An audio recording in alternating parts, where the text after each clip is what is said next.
En République démocratique du Congo, la diversité culturelle constitue l'une des plus grandes richesses du pays. Pourtant, face à la mobilisation, à la mondialisation plutôt, et à l'urbanisation et à l'évolution à des modes de vie, de nombreux jeunes s'éloignent progressivement de leur langue maternelle, de leur tradition et de l'histoire de leur communauté. Comment préserver cet héritage et assurer à sa transmission aux générations futures? Élément de réponse dans ce reportage.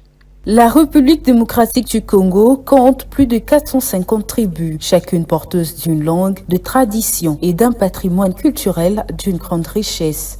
Pourtant, de nombreux jeunes connaissent peu l'histoire de leur communauté, ne maîtrisent plus leur langue maternelle ou ignorent les coutumes héritées de leurs ancêtres. Pour mieux comprendre les causes et les conséquences de cette réalité, nous avons rencontré la professeure Priscilla Kassongo Diosso, spécialiste en communication interculturelle. Selon elle, la transmission de valeurs culturelles repose avant tout sur la responsabilité des aînés, premiers gardiens de cet héritage. Au niveau de la famille, c'est savoir si aujourd'hui les familles congolaises sont des espaces où la culture congolaise est quelque chose de valorisant.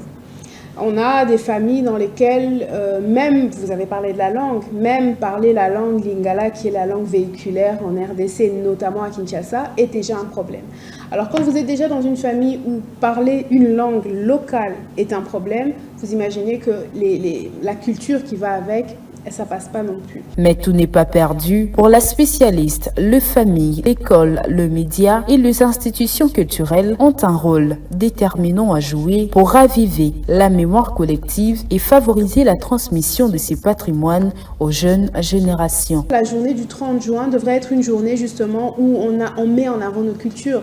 Si on est passé de colonisé à indépendant, c'était aussi pour célébrer notre identité culturelle nationale. Et donc je pense qu'avoir des espaces,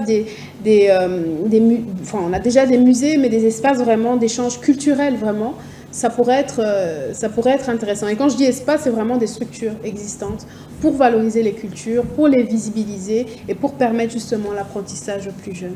Préserver son identité culturelle n'empêche de s'ouvrir au monde. Bien au contraire, connaître ses racines permet de mieux appréhender l'avenir sans renoncer à ce qui fonde sa singularité.